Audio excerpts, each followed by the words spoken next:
Bienvenidas y bienvenidos a todos. Mi nombre es Carolina de León, yo soy gerenta institucional de IAB Uruguay. Es un placer darles la bienvenida, como les decía, a la segunda edición de iPolítica, el seminario de marketing político digital organizado por IAB Uruguay.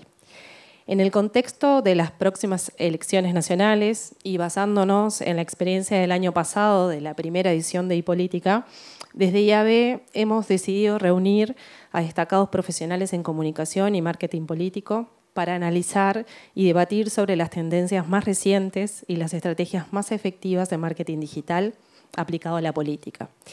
Durante la mañana de hoy vamos a contar con 4 bloques. El primero estará a cargo de 2 expertos internacionales que analizarán el fenómeno político de Javier Milei y su campaña digital. A continuación, un panel de analistas discutirá la nueva relación entre periodismo y candidatos en la era digital. Posteriormente, presentaremos un estudio exclusivo sobre campañas digitales en Uruguay, realizado por la empresa Comscore. Y para finalizar, el último bloque se enfocará en la creación de contenido político en el entorno digital. Antes de dar inicio a las charlas, quiero empezar haciendo algunos agradecimientos. Siempre hay que agradecer.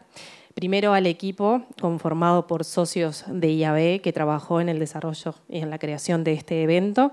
Ellos andan por allí, Esteban Zunino, de Universidad Hort Uruguay, María Noel Domínguez, de El Observador, Natalia Moris, de Mindshare, presidenta además de IAB Uruguay, Patricia Schroeder, de Universidad de Montevideo.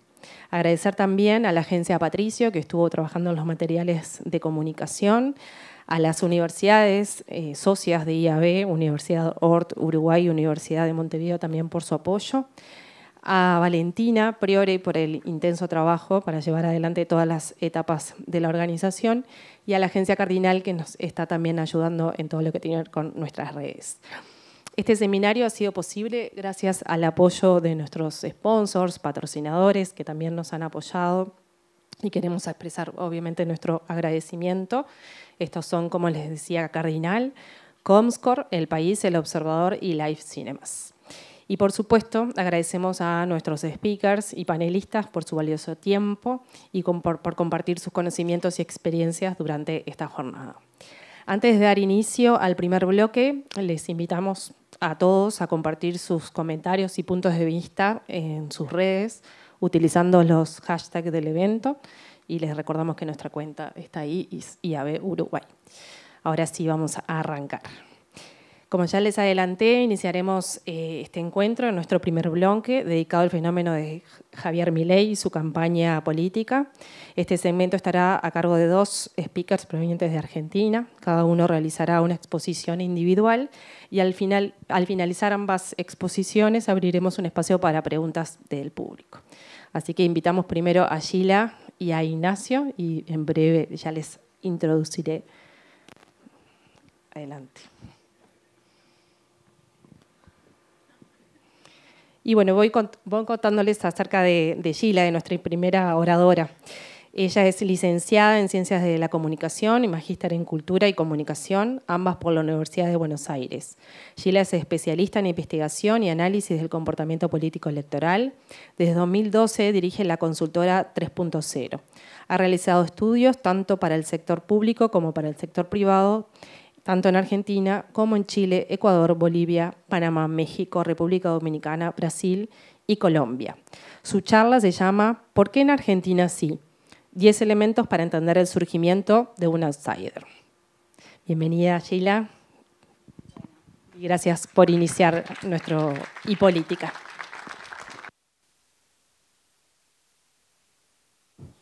¿Está bien? Ahí está.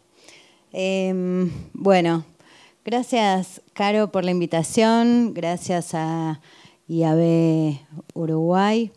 Estoy muy contenta de estar acá. Quiero decir que recién Caro presentó el título diciendo había cambiado la palabra, en realidad la cambié yo después, 10 elementos para pensar el surgimiento de un outsider, para pensar, para anticipar, ¿no? Digamos, ¿qué elementos hay dando vueltas que nos permiten explicar estos fenómenos tan disruptivos como el fenómeno Milei y lo que nosotros preparamos es una especie de panorama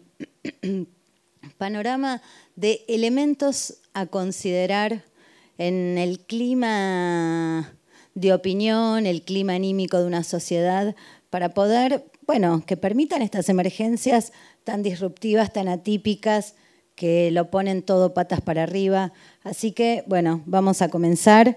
Yo paso en esto, ¿no? Ahí está. Ahí arrancamos. Lo primero es que es un outsider. Y lo primero que queremos decir es que difícilmente irrumpan en sociedades que no estén frustradas. Vamos a ver un poquito más adelante los volúmenes de enojo, el clima anímico en el que se encontraba la Argentina. Diría incluso también la dificultad para abrir futuro, que era una constante que se venía dando, ¿no? Digamos que veíamos que los gobiernos, tanto el gobierno de Alberto Fernández como el gobierno de Mauricio Macri, tenían, y sus candidatos por supuesto también, tenían grandes dificultades para abrir futuro. Y una sociedad sin promesa, sin sentido de futuro, es muy difícil de sostener, digamos. Necesitamos una promesa. Así que uno de los elementos tiene que ver con, una condición para entender esta emergencia tiene que ver con la frustración, el enojo, ¿no? Digamos, alguien que resetee la escena, que patee el tablero. El otro elemento para entender a la figura del outsider tiene que ver con el modelo de llegada. ¿De dónde viene? ¿No? Digamos, alguien que de alguna manera no viene de la política, alguien que rompe los modelos de llegada al poder. De hecho, el ascenso de Milei ha sido un ascenso absolutamente meteórico, ¿no? En el 2021, electo diputado nacional por la ciudad de Buenos Aires, con un fenómeno, esto que tiene la ciudad de Buenos Aires o la provincia de Buenos Aires, en general de impacto en el resto del país, que es que una figura de la ciudad o de la provincia se vuelve rápidamente nacionalizable, ¿no? Nosotros veíamos en el 2021 personas en las elecciones locales en otras provincias, en las otras 23 provincias, que decían, no encuentro la boleta, no está Milei, ¿no? Digamos, o sea, se había convertido en esa pequeña elección intermedia que tiene característica provincial, sobre todo en un fenómeno ya de alcance nacional, ¿no? Digamos, así que un modelo de llegada de afuera hipermeteórico, en el 21 diputado nacional, antes panelista, conocido como panelista televisivo, un panelista muy disruptivo, y 2 años después presidente de la República. También forma parte de esta escena para entender la figura de un outsider, la idea de la polémica, ¿no? Digamos, son figuras que rompen los consensos establecidos, ¿no? Digamos, o sea, en definitiva, la polémica es la ruptura de lo que no cuestionamos, lo que damos por sentado, y en cierto sentido ahí esa polémica es también el escándalo, ¿no? Digamos, una especie de sensibilidad totalmente rupturista, ¿no? Yo dije hace un rato, lo ponen todo patas para arriba. Lo que ponen patas para arriba son los marcos de comprensión de la vida social, ¿no? También marcamos ahí la idea de cisne negro, ¿no? Digamos, sobre todo porque tanto el ascenso, la consolidación y el triunfo aparecen como fenómenos absolutamente inesperados, el carácter absolutamente sorpresivo. Recién antes de entrar le preguntaba a Nacho, che, antes de la primaria, ¿te la veías venir? Y bueno, y coincidimos, ¿no? O sea, antes de la primaria parecía difícil, sabíamos que iba a ser una muy buena elección, pero parecía difícil que pudiera alzarse con la presidencia, ¿no? Digamos, de hecho, esta presidencia ya tuvo esa campaña tuvo muchos que ya casi eran presidentes, ¿no? Digamos, como figuras que estaban servidas, ¿no? Como Sí, o sea, fue un ratito, se probó un ratito el traje Larreta, después se probó un ratito el traje Patricia Bullrich, se sabía que la dinámica iba a ser para el cambio, ¿no? Digamos que iba a haber probablemente cambio de signo político. En un momento hubo muy fugaz una apuesta por muy fugaz. Por ahí en alguna, no muy fugaz, ¿no? Digo, de continuismo con la figura de Massa, muy, muy fugaz, sobre todo cuando la figura que se imaginaba enfrente era la de Milei, ¿no? Digamos, era tan imposible de pensar que hasta último momento esta idea de no, esto no puede... Esto no. Bueno, sí, esto sí. Así que el carácter es sorpresivo hasta último momento, ¿no? Por supuesto, cambian el centro gravitacional de la política. En Argentina la política se venía ordenando en torno a la figura de Cristina Kirchner, ¿no? Digamos, el kirchnerismo, ¿no? De alguna manera, kirchnerismo sí o no, Cristina sí o no. Cristina había sido el centro gravitatorio del país. Ese centro gravitatorio cambió. Hoy el tablero político se ordena y se lee de otro modo, se lee como Milei sí, Milei no. Y en ese Milei no lo que hay es ahí encuentra un terreno complejo, sobre todo por lo fragmentario, una oposición que está fuertemente dominada por, sin lugar a dudas, por el peronismo,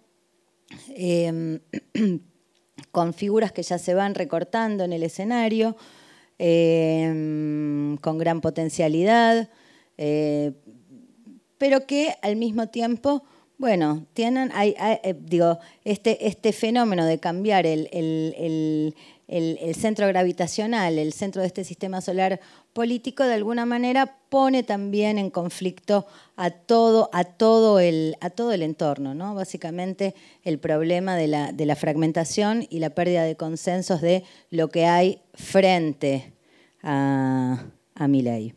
Y un elemento adicional que ya no es cambio continuidad, sino nuevo viejo. Nuevo viejo, ¿no? Hace poco preguntábamos qué dirigentes van cumpliendo su ciclo o han cumplido su ciclo, y las figuras que aparecen como figuras que... Es una pregunta un poco tramposa, la idea de la conclusión de un ciclo es un poco tramposa porque en general las figuras que ya están 6 pies bajo tierra, en general ni siquiera aparecen, ¿no? Digamos. Entonces, las figuras que aparecen en la que la gente piensa como figuras que han perdido su ciclo, son figuras que todavía siguen teniendo una proyección, o sea, siguen estando vivas. Por ejemplo, uno podría decir, ¿qué figura ha perdido su ciclo? Alberto Fernández. Ni siquiera es nombrado. Claramente ha perdido su ciclo. Los que aparecen como los que han perdido el ciclo son Cristina y Macri, y Mauricio Macri, ¿no? Entonces uno empieza a ver ahí este nuevo ordenamiento que es nuevo viejo y no cambio continuidad. Y finalmente, por supuesto, este nuevo fenómeno uno podría decir la algoritmización de la política, ¿no? Que es algo que en la investigación cualitativa nuestra lo veníamos viendo de un modo oblicuo por ahí en la investigación cualitativa, donde empezábamos a ver que una cantidad importante de personas planteaban que hacían una forma de consumo que es lo que es algo así, nosotros le pusimos de nombre la Maratón Milei, y le pusimos de nombre Maratón Milei porque eran personas que decían que, por ejemplo, un caso típico que me acuerdo muy presente, trabajadores de la seguridad que pasaban largas horas en la noche cuidando, lo que hacían era agarrar el teléfono, ponían un video de Milei y venía otro, y venía otro, y venía otro. Entonces se hacían la maratón y entonces le hablaban a otros compañeros que estaban en otros edificios o en otros lados y decían, che, pone esto. Y entonces el compañero empezaba a ver, nuevamente, esa especie de maratón que hacían, maratón de consumo. Pero bueno, es un consumo que tiene que ver sobre todo, o sea, hay una dinámica que sucede uno a otro, pero lo que hay que decir es, hay un contenido que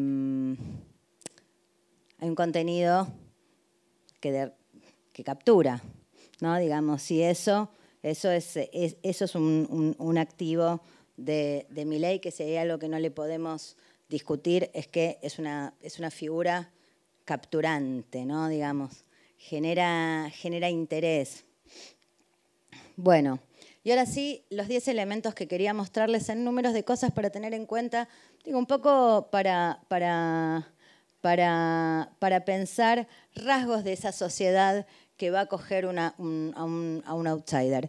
Lo que hicimos fue presentar algunos datos que tenemos de Argentina para pensar eso y también rastrearlo un poco en Uruguay para ver para comparar. Es un ejercicio que ya hicimos con otras sociedades para ver qué clima y cómo está la cosa para la permeabilidad a la figura de... ¿Cuán permeables son a la figura a una de estas figuras disruptivas? Bueno, lo primero es la valoración de la gestión. Hay malestar o hay bienestar. Y por supuesto, desempeño pandémico. Todavía la pandemia sigue ordenando, todavía, la queremos olvidar, pero todavía está ahí dando vueltas. Esto es lo que nosotros tenemos de aprobación del presidente uruguayo, pero ahí vemos qué había pasado, ¿no? Digamos, con la caída abruptísima de Alberto Fernández, ¿no? Digamos, de 61 a, no llegó a ver, 20 y pico, 24, ¿no? Digamos, 3 de cada 4 argentinos rechazando la gestión, rechazando el desempeño. Lo mismo sucedió en Argentina con la pandemia. La evaluación de la pandemia de Uruguay, al revés de lo que pasó con nosotros, es, digo, relativamente positiva, ¿no? Habíamos medido en junio del 20 en toda Latinoamérica, por eso tenemos el punto de partida de ese junio del 20 en plena pandemia. Habíamos hecho un estudio bastante grande en toda Latinoamérica, donde prácticamente casi todos los países adherían a las políticas adoptadas en el marco de la pandemia, había tolerancia. Ahí lo que vemos es en Uruguay 77, 78 puntos de aprobación, en Argentina 68, pero un derrumbe de esa gestión. Que además es muy importante ese derrumbe porque las ideas de la libertad crecieron en parte al abrigo del encierro, ¿no? Digamos, de la política de encierro. Bueno, el lugar de la libertad también es absolutamente central en este modelo. Argentina viene de una tradición donde la igualdad era un valor absolutamente central. Bueno, esa idea de la igualdad, yo diría, está en retracción, 35 puntos, 34,8, y las ideas de la libertad, ¿no? Digamos 40,5. Por supuesto no son ideas excluyentes, pero a los fines de entender la preferencia, uno podría decir que hay un ida y vuelta entre la idea de igualdad y de libertad, sin lugar a dudas, pero como matrices de pensamiento, estas preferencias ayudan a entender, bueno, 40 puntos de prevalencia de la idea de libertad.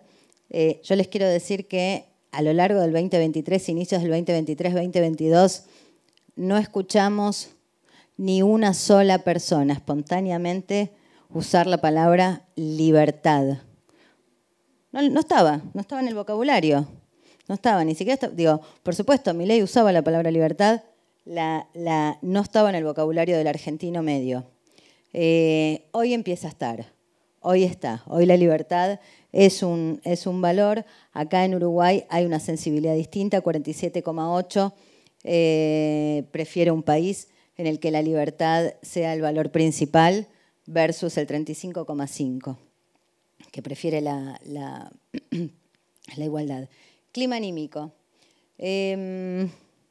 Bueno, esto es el clima anímico en Uruguay hoy. Hay 54 puntos de sentimientos positivos, 42 de sentimientos negativos. ¿Cómo llega Argentina a la elección? Con prácticamente 80% de sentimientos negativos, ¿no? Digamos, o sea, es un clima anímico totalmente adverso, lo planteábamos recién. Yo creo que ahí dentro de esa adversidad, el tema de la dificultad para abrir futuro y la esperanza ha sido un problema muy importante, ¿no? La falta de sentido de futuro. Hoy, cuando vuelvo para acá, hoy cuando miramos el clima anímico en Argentina está partido. Es un miti-miti, básicamente el 50-52%, 50 puntos que todavía acompaña a Milei o que acompaña a Milei. Vive en un clima anímico positivo. La situación personal, por supuesto, mucho más positiva. Acá un comparado Argentina-Uruguay. Los sentimientos positivos en primera persona en general tienden a ser más positivos los personales que los del país, ¿no? O sea, la gente tiene más confianza en su propio futuro que en el futuro del país. Ahí se ve 67 puntos para Uruguay hoy. Esto era 31 puntos en el contexto electoral en Argentina. Hoy eso está también, insisto, más alto. Esto es importante esto la verdad es bastante importante para mirar o para entender esta emergencia que tiene que ver con la crisis interpersonal, la crisis de confianza interpersonal y la crisis de confianza en actores, ¿no? Digamos, esto es un poco una tira que relevamos para Uruguay. A ver, y este es un comparativo. Fíjense, tampoco es que los políticos gozan de tanta buena salud en Uruguay, pero al lado de Argentina 2,5 veces más, ¿no? Digamos. Y los empresarios, por supuesto, duplican y el periodismo está ahí. O sea, uno podría decir un mini sentido de alarma, ¿no? Pero... y esta es una pregunta sobre si se puede confiar en la mayoría de las personas, que es una pregunta que muestra confianza en el prójimo, ¿no? Bajo en los dos países. Bajo en los dos países. Avanzo un poquito. Pulsión antipolítica. La pulsión antipolítica en Argentina es absolutamente hiperintensa, ¿no? Digamos, preguntamos cuál es la opinión o la imagen que tiene de los políticos, en un caso argentinos, en otro caso uruguayos. En Uruguay está partido, 42-47. En Argentina, los políticos, así como actores, los políticos en la escena electoral, solo el 10% tenía buena imagen, ¿no? Digamos, o sea, una crisis antipolítica y de rechazo a la figura de los políticos total. Ese enojo que hablábamos al inicio, ¿no? También preguntamos por los privilegios, que es un tópico del momento, el tema de los privilegios. Vieron que las elecciones en general, digo esto y termino, me van a quedar 2 o 3 cositas, pero voy a redondear para ser honesta con el tiempo. Vieron que en general las elecciones se juegan en torno a ideas o temas. El tema de la corrupción fue un tema, sigue siendo un tema muy importante en toda Latinoamérica, en Argentina, en Uruguay por supuesto también, y en muchos países latinoamericanos. Lo que empezó a suceder en el último tiempo es que la corrupción empezó a convertirse en privilegio, ¿no? Digamos, porque o cuando uno indaga cuál es el sentido de lo que la gente señala con corrupción, en definitiva es el privilegio. Hace unos años corrupción significaba robo vinculado a la obra pública, ¿no? Como esa idea de una organización, donde hay, bueno, justamente corrupción, pero una corrupción que está lejos, está puesta en eso, se ve de lejos. El privilegio tiene que ver con la corrupción de pequeña escala que me afecta a mí. Que porque conoce a un político consigue un turno en el hospital y yo no puedo conseguir mi turno en el hospital o mi vacante en una escuela o tengo este pozo en la puerta de mi casa porque estos otros son corruptos. Entonces el problema de los privilegios en general se va a narrar en relación con mi realidad y la realidad de los otros. Y hay algo más que es interesante en esto, y es que no solo aparecen siempre los políticos, sino que está mi vecino implicado en esa idea de privilegio, ¿no? Y finalmente, y con esto sí termino, una geografía disruptiva. Una mirada que pone el foco en otros dirigentes disruptivos, ¿no? O sea, uno podría decir, la irrupción de estos outsiders de alguna manera aceleran el interés por los propios outsiders, ¿no? Digamos, como uno podría decir, lo inesperado está de moda, el outsider está de moda, ¿no? Digamos, entonces, esto también genera un movimiento de atracción por las figuras más alocadas, vamos a decir alocadas. El interés por Bukele, altísimo en Uruguay. Les quiero contar también que altísimo en Ecuador, altísimo en Panamá, altísimo en Dominicana, altísimo en... O sea, es una figura absolutamente capturante del mismo modo que lo es, de alguna manera, Milei. Y ahí en Argentina también, arriba de 50 puntos. Así que bueno, me quedaron un par de temas para pensar. Dos temas. ¿Me das 2 minutos? Listo, termino. Agenda feminista y agendas disruptivas, ¿no? Una especie de enojo, decíamos, o de frustración en relación con el nuevo estatus o las nuevas... Lo que históricamente pueden ser narrados como conquistas y que se convirtieron en nuevos estados de situación, bueno, un rechazo a esas agendas, ¿no? Un rechazo a la agenda feminista, un rechazo a la agenda del cambio climático, un rechazo a la agenda, bueno, a la agenda de la diversidad, ¿no? Entonces, ahí preguntamos grado de acuerdo con el avance de los movimientos feministas en los últimos años, ha traído cambios positivos al conjunto de la sociedad. En Argentina, un rechazo de 2 de cada 3 argentinos. O sea, ¿no? Digamos, no estar de acuerdo con los cambios positivos del feminismo. O sea, un rechazo importante. En Uruguay esto no es tan intenso, no es tan alto, pero tampoco tiene un balance positivo. Uno diría el nuevo statement, ¿no? Digamos, el nuevo statement cultural respecto de las minorías. Esto también forma parte del contexto de esta emergencia. Y finalmente la evocación nostálgica. Uno mira evocación nostálgica y piensa en Haz América Grande de nuevo.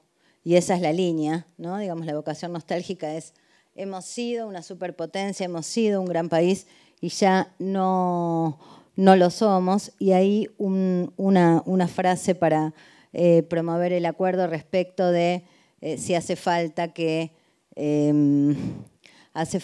vuelva a ser Argentina una potencia mundial y un gran país. Hace falta un líder que vuelva a ser Argentina nuevamente una potencia. Y por supuesto un acuerdo muy alto. 3 de cada 4 argentinos acuerdan con esa idea, digamos, es decir, que esa idea de esa conceptualización que nosotros hacemos de la evocación nostálgica, hemos sido inmensos y mirá que nos convertimos, ¿no? Digamos que es un sentido identitario. Bueno, está en Argentina, también está en nuestro país hermano. Así que voy a dejar acá y después supongo que habrá preguntas. Muchas gracias.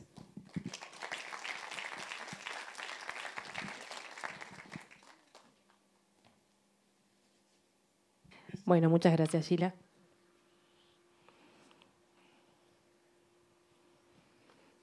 Vamos a seguir con nuestro siguiente orador, dedicado justamente a este mismo tema. Tenemos el turno, entonces, como les decía, de Ignacio Ramírez, que es sociólogo por la Universidad de Buenos Aires y magíster en Cultura, Política y Comunicación por la Universidad Complutense de Madrid. Es director del posgrado de Opinión Pública y Comunicación Política de Flaxo, Argentina, y autor del libro Polarizados, ¿por qué preferimos la grieta aunque digamos lo contrario?, junto a Luis Alberto Quevedo, docente del Máster de Análisis Político Aplicado de la Universidad de Murcia, España. Es consultor político con experiencia en campañas electorales en Argentina, México, Ecuador y República Dominicana. Ha desarrollado y dirigido la creatividad en las últimas 2 campañas del gobernador de la provincia de Buenos Aires, Axel Kicillof, y trabaja con el Partido Socialista de la Argentina en la provincia de Santa Fe. Su charla se titula La pelea por los votos en la era de la polarización. Bienvenido, Ignacio, adelante. Y como les decía hace un ratito, vamos a dar un espacio de preguntas luego que termine la exposición de Ignacio y van a conversar entre ambos. Gracias y bienvenida. Bueno, ¿se escucha bien? Bueno, gracias Carolina por la presentación, por la invitación. Bueno, un placer escuchar a Gila. También ahora tengo que controlar la tentación de reaccionar a la presentación, además con ideas y datos también tan interesantes para ilustrar un poco el contexto en el cual se envuelve el proceso electoral también uruguayo y las novedades políticas del otro lado del río que producen tanta curiosidad. Bueno, en todo caso dejamos después para la interacción algunas ideas y para el intercambio. Yo preparé algo que también, por supuesto, que tiene mucho que ver con las reflexiones de Gila, que tiene que ver con la circunstancia de la cual Javier Milei puede ser pensado como un síntoma o como un signo de esa circunstancia, que es una circunstancia de alcance epocal o de naturaleza epocal, es decir, que desborda la originalidad para los argentinos. Bueno, ustedes saben que hacemos del narcisismo una tradición nacional. Bueno, nos parece Javier Milei una singularidad argentina, como un montón de fenómenos culturales o políticos. Bueno, cuando uno toma perspectiva, la verdad que de original tiene muy poco, lo cual no es un consuelo, es un dato. Entonces voy a tratar de compartir algunos signos de esa circunstancia epocal, porque uno podría decir que, recién Carolina, el estímulo de esta convocatoria tiene que ver con el punto de partida del proceso electoral que van a empezar a transitar ahora. Bueno, y recién Carolina decía las elecciones nacionales. Uno podría decir que las elecciones nunca son estrictamente nacionales. También un poco el último dato y la última idea de Gila es un poco, tiene que ver con eso, ¿no? Las elecciones nacionales respiran una circunstancia global que tiñe también las preferencias y lo que ocurre en Uruguay, digamos que también está sobrevolado por una idea de excepcionalidad, como también la Argentina y otros lugares. Bueno, la verdad es que cuando uno mira los procesos electorales que viene experimentando la región y también incluso Europa, hay algunos elementos bastante compartidos que decíamos producen una herida narcisista sobre la idea de cualquier originalidad o excepcionalidad nacional. En todo caso, un proceso electoral siempre es la interacción de particularidades nacionales con algunos elementos de una circunstancia regional o global de mayor alcance. Bueno, esa circunstancia epocal o de alcance más general la llamamos o se conoce, entre otras cosas, como polarización. Entonces voy a tratar de ilustrar algunos elementos de lo que significa una sociedad o un sistema político o una competencia política regida por esta que llamo ley de la gravedad de la política contemporánea, que es la polarización. Bueno, dominar un micrófono y esto al mismo tiempo me resulta incompatible. Pero vamos a repasar algunas ideas, incluso que no tienen que ver con Uruguay, pero en todo caso ustedes podrían ir, como recién Gila examinaba una serie de condiciones que en principio harían posible el surgimiento de un fenómeno, de una criatura política no desconocida como Milei, que desafía los límites de lo posible, etc. Bueno, yo también voy a repasar una serie de elementos conceptuales. Después veremos cómo se aterrizan o no sobre el escenario uruguayo. Pero digamos, ¿qué implica? ¿Qué significa la polarización? Que es una palabra también que está muy presente en la crónica periodística. Incluso los actores políticos hablan, bueno, en Uruguay es muy común escuchar que acá no llegue la polarización, en todo caso es una sociedad menos polarizada que otras sociedades. En fin, es una palabra omnipresente que incluso se la utiliza para explicar un montón de fenómenos. Vamos a ver de qué se trata. En primer lugar, que es lo que me interesa subrayar, es un fenómeno de alcance epocal. epocal, no tiene que ver con las particularidades de Argentina, es decir, después habrá una polarización con las variaciones nacionales, ¿está bien? Una versión argentina o una versión uruguaya o una versión mexicana de ese fenómeno epocal. Es la interacción entre elementos más ligados a la historia o a la cultura política de un país que dialogan y que quedan contaminados o teñidos o impregnados de esta atmósfera global. Entonces, y está ligado a transformaciones en el espacio público. Después voy a decir algo, pero es decir, no se puede encapsular una sociedad, una cultura política nacional. Es decir, las razones que explican la polarización están muy ligadas a los procesos y los mecanismos y las instituciones a través de los cuales se forman opiniones y actitudes la ciudadanía, es decir, se forma la opinión pública. Esta, como consecuencia, como signo, como síntoma, tiene mucho que ver, y esto se hace muy visible en las campañas electorales, incluso en el lenguaje político, con una suerte de retorno de lo ideológico, del desacuerdo ideológico como eje de la competencia política. Hace algunos años las campañas, la competencia política, el lenguaje político había quedado en algún sentido despojado de las costuras ideológicas. Era una competencia política que tendía hacia el centro, un lenguaje político, digamos, más edulcorado, más descafeinado. Recién Gila decía, lo inesperado está de moda, o en todo caso, ¿no? Uno podría decir, es una linda imagen, linda contradicción, es decir, lo más frecuente es lo infrecuente.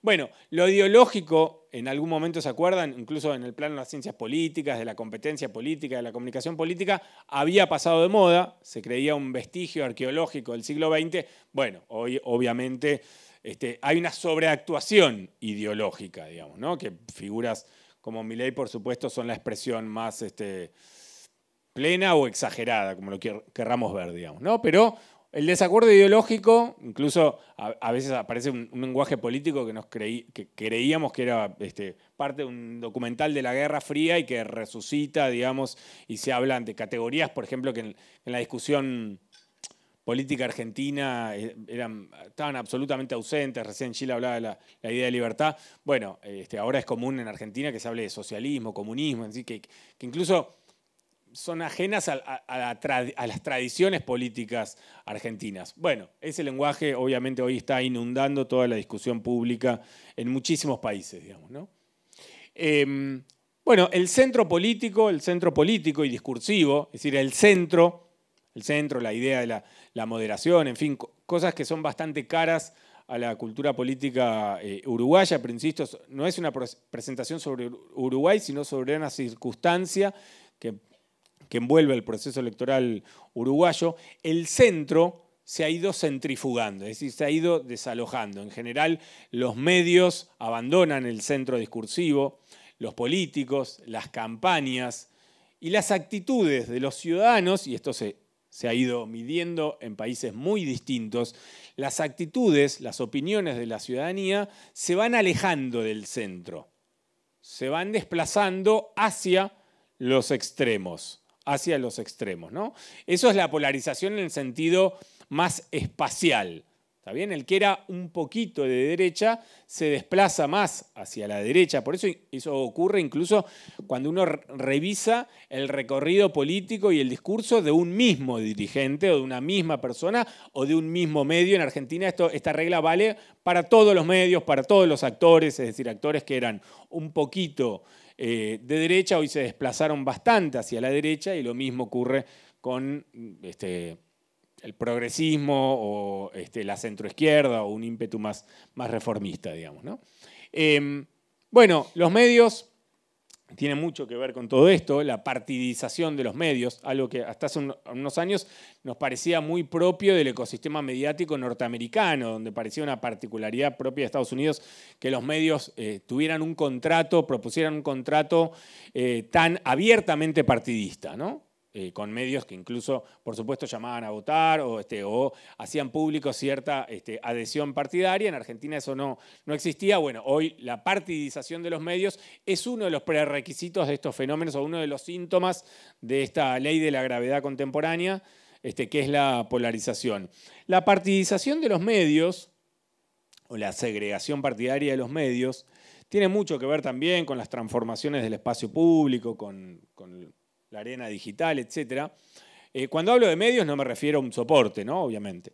Pero la partidización de los medios tiene que ver con el fin de lo común, de una agenda compartida. Incluso pensaba en Milei, muchas veces hablaba de que las competencias electorales, las campañas electorales eran una competencia por la agenda. Hoy la agenda se astilló, se pulverizó, se rompió. Milei no propone una agenda distinta, Milei la pulveriza.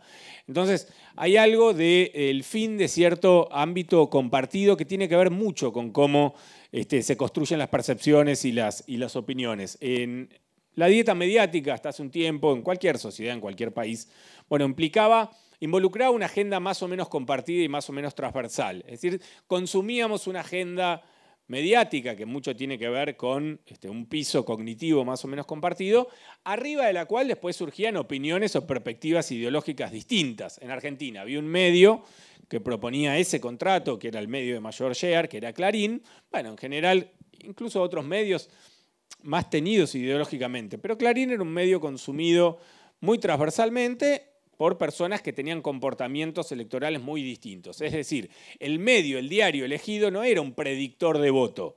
Hoy sí. Hoy, entonces, se va formando una especie de segregación partidista.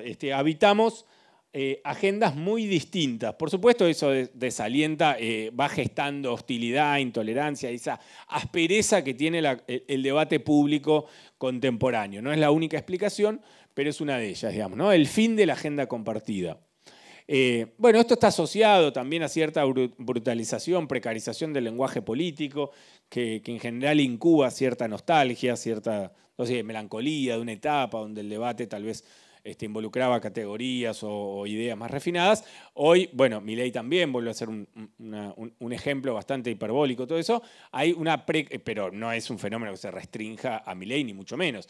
Recién Gil hablaba de Bukele, de Trump. Bueno, en fin, hay una precarización del lenguaje político, una precarización muchas veces deliberada y manufacturada, ¿no? Incluso en dirigentes que sobreactúan, digamos, esa precarización de su lenguaje político, digamos, ¿no? Como una estrategia. Bueno, esto se ve, por supuesto, una especie de dicotomización medio binaria de la competencia, que después se reduce a ciertos encuadres, libertad o socialismo, etc. Pero en general la competencia, más allá de la oferta, más allá de cuántos candidatos o espacios estén inscriptos, desde el punto de vista administrativo, jurídico, cuántas alternativas tengamos en el cuarto oscuro, en general el debate político se va dicotomizando. En Argentina decimos, bueno, tenemos esa institución de raíz francesa que es el balotage, pero la política está en modo balotage en general, ¿no? En modo medio binario. El debate en una sociedad o en una época polarizada, el debate y la competencia políticos se van dicotomizando. Bueno, hay una segregación ideológica de la arena digital, obviamente está bastante discutido esto y estudiado. Eso genera una especie de intolerancia con el otro. ¿Se acuerdan cuando en la evolución de las ciudades se empezó a hablar de los barrios cerrados como una rareza, ni hablar en Argentina, en Uruguay, que tienen tradiciones urbanas mucho más integradas? Bueno, esto parecía como una especie de rareza que venía a lesionar el tipo de cultura urbana, digamos, ¿no? Porque nos iban cerrando, segregando, se iba debilitando esa imagen de un barrio, de una cuadra donde convivieran un empresario con un profesional, con un trabajador, digamos, y que eso favorecía cierta cultura ciudadana. Bueno, eso empieza a pasar en el orden de las ideas. Vivimos también en countries ideológicos, ¿no? En barrios cerrados desde el punto de vista ideológico, cognitivo, sin saber, porque quien vive en un country tiene registro de su propio aislamiento. Muchas veces un ciudadano no sabe que habita una especie de country ideológico, ¿no? Eso también va gestando hostilidad e intolerancia. Algo de esto decía Gila, a mí me resulta muy importante este aspecto, que es cierta convergencia global de los términos del debate público. Les digo algo, una anécdota también personal para ilustrar un poquito. Después del balotaje, donde se consuma lo inesperado, como decía Gila, que era realmente difícil de representárselo. Yo tenía algo que nos pasó, pero lo ves en nombre de un colega que decía, hacía mucho tiempo que tenía datos que hacían posible pensar este desenlace y sin embargo lo negábamos, digamos. Tenía que ver con la imaginación política. La verdad que parecía muy raro imaginar a Javier Milei presidente de la Argentina, ¿no? Una vez que se produce eso, digamos, ustedes saben que tuvimos primarias, las PASO, después elecciones generales, después el balotaje, fue un larguísimo año, digamos, larguísimo año electoral. Finalmente esto se resuelve en el balotaje, donde Milei se impone, gana y se transforma en presidente. Esa noche yo además participé, digamos, en uno de los espacios, digamos. Es decir, era una noticia además que me resultaba, la verdad, muy, en mi caso, muy negativa, etcétera, digamos, muy aturdido. La verdad es que toda la sociedad quedó aturdida esa noche, incluso la parte de la sociedad que fue muy importante, obviamente mayoritaria en un balotaje, quedó también aturdida, digamos, ¿no? Fue un golpe muy fuerte. No lo estoy calificando, digamos, pero no era un hecho normal, entre comillas. Era un hecho realmente, un hecho, como decía Gila, disruptivo. Bueno, después de un larguísimo año además de trabajo, en fin, agotado, tenía que viajar al día siguiente a una actividad en Portugal. Entonces yo decía, bueno, un recreo, un país gobernado por el socialismo, de Milei, nadie tiene la menor idea. Bueno, llegué al aeropuerto en Portugal, todos los diarios tenían la foto de Milei en el centro, en el seminario, lo único que me pedían es que hablara de Milei. Y además me voy a tomar el subte y veo un cartel que dice portugueses de bien. Ah, mira, a mí me parecía tan original lo de Milei, argentinos de bien, y por supuesto, bueno, empezamos a descubrir que son enlatados, digamos, retóricos que se reproducen en todos lados. Entonces hay una especie de convergencia global de los términos del debate público que tiene que ver con una opinión pública post-geográfica. Es decir, los soportes, cuando era la plaza pública, la radio, digamos, estaban muy condicionados por la geografía. Hoy los procesos de formación de la opinión pública no están tan atados a esos elementos físicos, digamos, ¿no? Por supuesto, ascenso de las derechas extremas, o como las querramos llamar, se dan en todas las sociedades y tiene que ver con eso. La polarización es asimétrica, digamos, ¿no? La izquierda gira un poquito a la izquierda, pero la derecha se pasa a dos pueblos, como dicen en España, digamos, ¿no? Hay un malestar económico, por supuesto, que es el marco y una agudización de la desigualdad después de la crisis del 2008. Eso es el marco en el cual va generando una atmósfera también epocal de muchísimo malestar y furia. Agudización de las hostilidades afectivas. La polarización no es un hecho puramente ideológico ligado a un desacuerdo programático.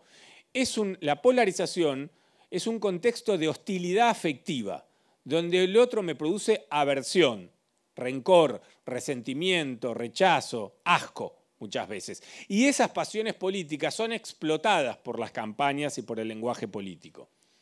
Bien. El último comentario era ¿no? Y ojo con sostener lo de, también decía Gila algo de esto, con nosotros por qué creíamos que Javier Milei no podía ser presidente, más allá de lo que la información pudiera iluminar. Porque nos parecía contradictorio con lo que llamamos la cultura política argentina, muy apoyada por la historia del radicalismo, del peronismo, que habían generado una matriz cultural muy ligada a la idea de igualdad, de políticas sociales, de un Estado que tiene que sostener seguridad y protección social, etc. Nos parecía muy contradictorio con todo esto y sin embargo ocurrió. ¿Por qué? Porque estos fenómenos epocales dan cuenta de transformaciones en la cultura política y en la ideología de las sociedades, digamos. Las cosas que se mueven poco se están moviendo. Bueno, les pongo solo una reflexión para que también pongamos un poco en perspectiva la novedad de estos procesos. Walter Lippmann, el gran fundador de las reflexiones sobre cómo se forma la opinión pública, en 1922 decía lo siguiente: la pauta de los estereotipos que se hallan en el centro de nuestros códigos determinan en gran parte qué conjunto de hechos vamos a ver y bajo qué luz. Esto explica por qué los capitalistas ven literalmente una serie de hechos y aspectos determinados de la naturaleza humana distintos de los que ven sus oponentes socialistas y por qué ambos grupos se consideran mutuamente irracionales o perversos. Es decir, tenemos muchas veces el ojo intervenido e interferido ideológicamente. Bueno, polarización, datos que documentan la fuerte pendiente polarizadora que transita toda la región. ¿Está bien? Estudios del PNUD, etcétera, digamos, ¿no? Pues, desacuerdos ideológicos, bueno, como por ejemplo en el caso de Argentina, votantes peronistas y votantes no peronistas no tienen la misma opinión sobre la naturaleza de la cuestión social, sobre la pobreza, el rol del Estado. Lo mismo ocurre con el votante demócrata y el votante republicano, que no solo votan dos partidos distintos, tienen orientaciones ideológicas sin puntos en común. Sigamos, el pesimismo, la furia y el nihilismo como rasgo de época, de esta atmósfera, digamos. ¿Se acuerdan? La primavera árabe, bueno, la primavera remitía a una etapa, digamos, de una esperanza, de cierta esperanza que recorría a Occidente. Bueno, eso ha sido sustituido por una atmósfera atravesada por lo que un sociólogo llama las pasiones tristes, por el nihilismo, por una desconfianza muy corrosiva con la convivencia y con las instituciones. Datos de Argentina, datos para Estados Unidos, es decir, la furia, la desconfianza, la bronca. Datos de España, Inglaterra, Polonia, Alemania, Suiza, Francia, etcétera, digamos, ¿no? Suecia, etcétera. En todos lados el pesimismo es un poco el contexto anímico que envuelve las elecciones. Transformaciones ideológicas, que fue un tema abordado por Gila. Ahora, miren esto qué interesante, que en principio resulta ajeno, insisto, para Uruguay, pero es la circunstancia que lo envuelve, digamos, ¿no? El nuevo espacio público, uno de los rasgos es la endogamia ideológica, la segregación y el aislamiento cognitivo. En Estados Unidos se estudia mucho, ahora se empieza a estudiar en muchos, cómo incluso los vínculos sentimentales, sexoafectivos, quedan también impregnados de estas preferencias. Es decir, el 80% de los matrimonios de los norteamericanos prefieren matrimonios endogámicos electoral e ideológicamente. Voy a acelerar, así quiero terminar con una serie de preguntas, digamos, ¿no? Hostilidades afectivas, etcétera. Bueno, eso es un poco... Desde esta imagen en adelante, es decir, cualquier certeza, la frontera entre lo verosímil, lo real, lo falso se volvió absolutamente... Es decir, vivimos un contexto, una realidad lisérgica, digamos, ¿no? Donde un poco la caricatura sustituye la realidad se vuelve inverosímil, etcétera, digamos, ¿no? Bueno, obviamente la polarización en un primer momento se decía que fue motorizada por las izquierdas, que fueron las protagonistas de la región la primera década del siglo. Hoy, obviamente, es la derecha y las narrativas de derecha las que están administrando un poco el tiempo de la polarización global, con figuras que tienen muchísimas complicidades narrativas, etc. Una región inestable, pero quisiera terminar con esto. Campaña también uruguaya, cada uno con su modulación y con sus variaciones nacionales. ¿Qué significa campañas electorales en tiempos de polarización? Bueno, la propia campaña van adoptando y van presionando en favor de una dicotomización beligerante de la competencia, ¿no? Se van volviendo más ásperas la competencia electoral. Campañas fuertemente ideológicas, morales, se habla a veces de guerras culturales, es decir, dejan de discutir cuestiones puramente cosméticas, ¿no? Fundadas en emociones políticas, el miedo, rencor, esperanza, fuertemente no emotivas, sino que explotan las pasiones políticas. Adhesiones políticas y votos muy regidos por lo que las ciencias políticas llama el partidismo negativo. Entonces, ojo a veces cuando dicen tal candidato del Partido Blanco Colorado tiene poca intención de voto. Bueno, depende. Si los votantes de ese espacio votan en contra de otro, bueno, tal vez no es tan importante la intención de voto que tenga determinado candidato. El partidismo negativo es un poco también una de las reglas en tiempos de polarización. Bueno, lenguajes políticos de derecha, ¿no? No son esos lenguajes políticos, ¿se acuerdan del primer PRO de Mauricio Macri, de Ciudadanos en España? Moderado, edulcorado, etc. La izquierda, el progresismo, en busca también de sus propias pasiones políticas, etcétera, digamos, ¿no? Pero para pensar finalmente, la última, y Uruguay, yo tengo estamos muy cerca y la suerte de interactuar con actores de la política uruguaya, y en general me dicen, no, en Uruguay no, decía Gila, acá no. Bueno, hay una novela de Sinclair Lewis que se llama así, ¿no? Acá no puede pasar. Y bueno, juega con un poco la distopía que hubiera pasado en Estados Unidos si ganaba un partido nazi, digamos, ¿no? Un escenario bastante distópico. Bueno, es un género que se puso muy de moda ahora, ¿no? Entonces, en Uruguay no. Uruguay no es una sociedad polarizada, etc. Hay algunos síntomas favorables a la polarización. Una decepción política, malestar económico, caída de apoyo a la democracia, digamos que es uno de los síntomas, la erosión de democracia, el latinobarómetro lo ilustra con elocuencia, caída de la participación histórica en primarias, mayor visibilidad mediática de posiciones antes marginales, de posiciones discursivas, no importa si ganan o no elecciones, sino cómo van condicionando la agenda, digamos, ¿no? Y no hablo de personas ni espacios, sino de posiciones discursivas. Posiciones discursivas que antes eran marginales, periféricas y que asaltan el centro del debate público. Entonces, en principio no es un pronóstico sobre lo que va a ocurrir en unos meses, sino que como proceso político es, uno cree, por algo lo llamamos ley de la gravedad, inevitable que Uruguay empiece también o ya está respirando mucho de esta circunstancia de naturaleza global. Otro día o en otro momento podemos discutir si esto le hace bien o mal a la democracia y a la política, ¿no? Así que bueno, muchas gracias. No sé si me parece por la cara de Caro que me pasé un poco. Ya la verborragia también es una tradición argentina, así que quería estar a la altura. Muchas gracias. Ya estábamos avisados de lo charleta. Avisa no traición. Total. Bueno, como habíamos dicho, hay espacio ahora para preguntas, así que quien quiera formular una pregunta, a los dos, a alguna dirigida, yo acá estoy para acercarles el micrófono. Y si no, charlen también entre ustedes.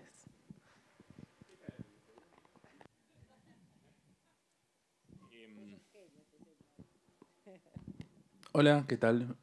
Pregunta. Pues en un momento mencionan que los medios en sí mismos se están volviendo como más...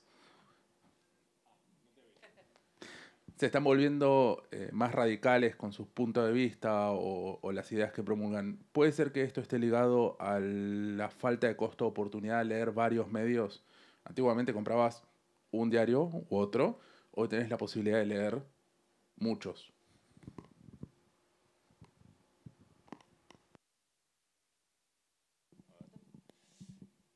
Voy a decir solo un comentario y voy a hacer otro, la voy a comprometer a Gila porque Gila tiene muchísimo tiempo investigando estas cosas, es una palabra que tal vez rechace, pero experta en estos temas. Yo, solo un comentario. Primero que efectivamente, incluso cierta bibliografía, literatura académica, estas cosas, bueno, cuando repasa las condiciones para hacer un diagnóstico clínico, llamémosla de una sociedad polarizada, uno de los aspectos de las dimensiones es efectivamente la partidización de los medios. Eso no implica, después uno puede pensar si eso es causa o consecuencia, pero la partidización de los medios, que era un rasgo típicamente norteamericano y que ahora eso se expandió a un conjunto de países donde en general los medios eran o más suaves o más moderados, o había algunas alternativas más doctrinarias, más ideológicas, pero el share principal, la audiencia, estaba en el centro o en algo de cierta ambigüedad partidaria. En ese momento se decía que eso fue típicamente la transformación de los medios en los 80 o en los 90. Ahora uno podría pensar, ustedes, que es una especie de regreso al origen del periodismo, el periodismo partidario. Hoy la comunicación es muy partidaria o muy abiertamente ideológica. Entonces hay que ver si tiene algo de contemporáneo y también algo de retorno al origen. En algún momento, para un medio, por ejemplo Clarín, que tenía una penetración tan importante, era comercialmente contraindicado comprometer posiciones con contornos tan claros, digamos, ¿no? Se perdía audiencia, digamos. Y hoy un poco pareciera que ocurriera todo lo contrario, digamos, ¿no? Pero en principio lo digo como observación, y eso en Argentina, bueno, es un fenómeno no solo muy pronunciado, sino en muy poco tiempo ocurrió. En muy poco tiempo ocurrió. No sé, no tengo dudas que Gila tiene también alguna reflexión sobre el tema de los medios, digamos, y el rol que juegan en este contexto más belicoso. Gracias, Nacho. Sí, coincido con vos. Uno podría decir una lectura simple, todo se volvió militante, pero en realidad no es así. Hay un reordenamiento del sistema de medios en términos ideológicos, pero creo que lo más interesante que el reordenamiento ideológico del sistema de medios es, de la mano de todo esto, también la disrupción del sistema de medios, ¿no? Digamos, vos decías, nos preguntabas el tema de comprar 2 diarios. Bueno, me da la impresión de que es una cosa de modé. De hecho, en la investigación sobre consumo de medios, que es una investigación que siempre está presente porque cualquier campaña o cualquier gobierno necesita saber dónde están. Entonces, todo el tiempo, digo, la pregunta es, ¿cómo llego? La pregunta sobre consumo de medios es una pregunta, yo diría, permanente en todos lados. Lo que me parece, por ahí, digo, los elementos por ahí más significativos que yo vengo viendo en el último tiempo son 3 elementos. Son cosas aisladas, pero te ayudan a entender cómo se está reconfigurando yo no diría más que el sistema de medios, el sistema de consumo de la información, si es que, o de desinformación. Uno tiene que ver con que hasta hace un tiempo atrás se hablaba de, ay, a mí me gusta escuchar todas las campanas, ¿no? Digamos, o sea, había todavía una posición de centro en una sociedad polarizada que decía, bueno, se empezaba a ver este ordenamiento, no sé, los medios más cercanos al oficialismo, más cercanos a la oposición, y el poder del zapping, ¿no? El sujeto rey que dice, hago zapping y con esto más o menos compongo la realidad, ¿no? Hago el promedio, ¿no? Entonces veo un poquito La Nación Más, veo un poquito C5N, no sé cómo será el equivalente acá, y con eso compongo panorama. Bueno, la idea de ver todas las campanas cada vez está más borrosa, más difusa. Esta es la primera transformación. La segunda transformación es una novedad, que es que cuando hablamos con los segmentos jóvenes están informados, pero lo curioso es cómo llegan a la información, ¿no? Digamos, o sea, encontramos mucho esta idea de, la vi en un meme, y entonces vi un meme, vi 2, vi 3, vi 4, y dije, che, ¿pero qué está pasando? Y entonces el meme lleva a la noticia, ¿no? Digamos, entonces el meme es casi como un llamador, ¿no? Digamos, es cómo hacemos para que la noticia se imponga, ¿no? Bueno, obviamente hay meme porque la noticia ya tiene, es como una especie de retroalimentación, es algo medio de carácter orgánico, ¿no?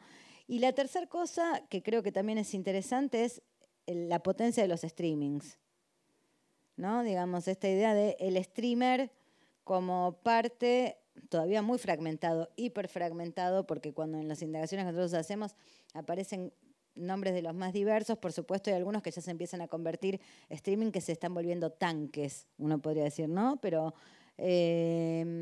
bueno, la irrupción de ese nuevo, de ese nuevo mecanismo. Y la otra cosa es la ruptura de los horarios.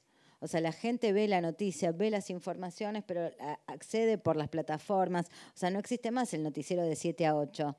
Déjame ver el noticiero porque acá te pueden devaluar y vos como si nada, de 7 a 8. No, bueno, no pudiste de 7 a 8, lo ves en cualquier otro momento, ves lo que te interesa.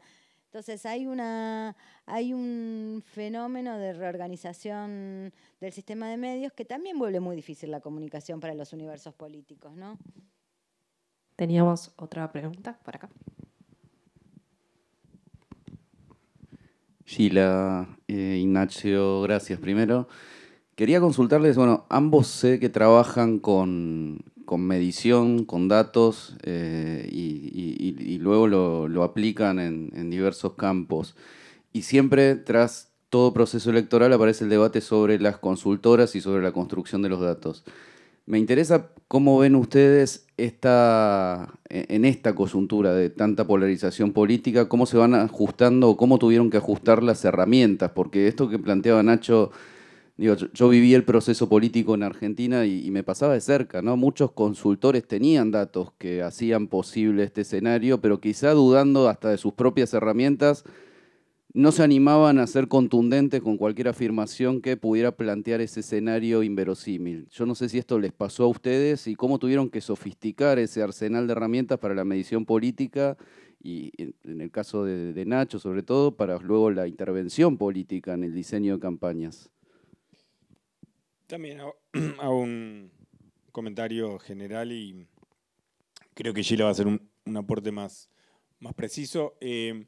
Primero, hay en tu pregunta, un aspecto es que seguro Gila va a estar de acuerdo, digamos, hay una información en el contexto electoral, donde un poco la principal incógnita, que además produce ansiedad y que es una de las motivaciones en la contratación de este tipo de estudios, tiene que ver con, por supuesto, una campaña se alimenta de muchísima información, pero obviamente la incógnita por el desenlace, por cómo evoluciona la preferencia, la intención de voto. Y además hay muchísimos esfuerzos tácticos tienen que ver con conocer eso también, es decir, con esa carrera de caballos. Hay muchas de las condiciones que me parece que están en el retrato de época de Gila y en lo que trato también de compartir, bueno, que también incluso compromete la capacidad del pronóstico. En un mundo mucho más frágil, precario y líquido, donde se fragmenta, donde desaparece el noticiero de las 7, no solo desaparece ese ordenador, desaparecen todos. Entonces, también el comportamiento electoral se volvió más difícil de anticipar. Y entonces ahí hay una especie de matrimonio conflictivo entre la información, no solo la que surge de las encuestas, y la interpretación. Es decir, por ejemplo, un fenómeno inesperado. ¿Cómo se anticipa lo inesperado? Es muy difícil, digamos, ¿no? En la Argentina, ahora Gila lo va a repasar con más precisión, pero existía, de hecho, Milei, no es que fue un rayo en el cielo estrellado, veníamos 3 años, en todos lados se viene hablando del ascenso a las derechas, y en Argentina eso se llamaba Milei. Por supuesto, se venía documentando el crecimiento, pero bueno, imaginarlo presidente, además hay un montón de instituciones.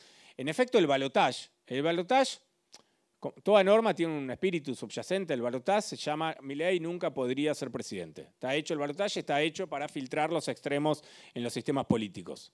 ¿Está bien? Entonces, era legítimo ese análisis. Lo que decía Gila decía, Larreta ya era prácticamente presidente. Después Patricia Bullrich y después dijo Massa. ¿Y por qué dijo Massa? Porque efectivamente era una certeza compartida, más allá de lo que pudiera decir cualquier encuesta, que en un discurso como el de Milei, que además en ningún momento se moderó, no podría sobrevivir a un balotaje que está hecho para neutralizar ese tipo de extremismos.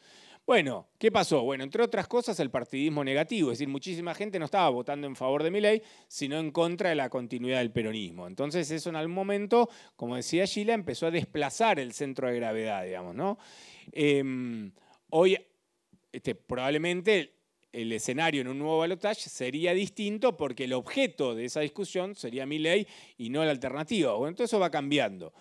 Pero lo que quiero decir es que es muy difícil, incluso con buenas encuestas, anticipar lo inesperado. No solo ocurrió en Argentina, ocurrió en un montón de lugares, que a veces lo inesperado no significa quién se transforma en presidente, puede significar que un candidato que se imagina uno en un lugar con un desempeño muy marginal, conquista el 15% de las adhesiones electorales y por lo tanto se transforma en un protagonista y por lo tanto acumula más políticamente, condiciona la agenda, etcétera, digamos, ¿no? Eso ocurrió con Milei antes y finalmente se convirtió en presidente.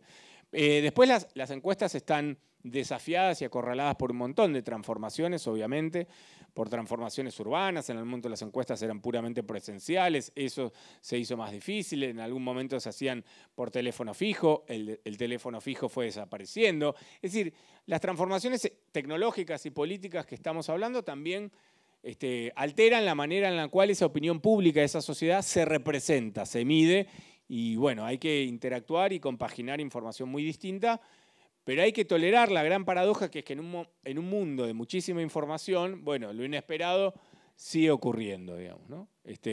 Pero bueno, no sé, Gila, qué tiene para compartirnos, pero en mi propia confesión profesional ya la desnudó Gila. Algunos meses antes, la hipótesis, el escenario con el cual, por ejemplo, la campaña en la que yo trabajaba manejaba no era una hipótesis de Milei presidente o Milei llegando a un balotaje, era una de las posibilidades. Por supuesto, Milei había adquirido muchísimo protagonismo discursivo, pero en ese momento, yo trabajando en la campaña de Kicillof, la hipótesis era que Patricia Bullrich iba a ser la candidata de la oposición. Las preferencias del electorado no peronista se estaban desplazando a la derecha, eso se venía produciendo hace un tiempo largo, con lo cual la figura de Larreta quedaba como muy suave, pero Milei requería mucha mayor imaginación política de la que en ese momento posiblemente yo estuviera dispuesto a permitirme. Bueno, hoy es una realidad. Bueno, coincido en todo, Nacho, con vos como siempre.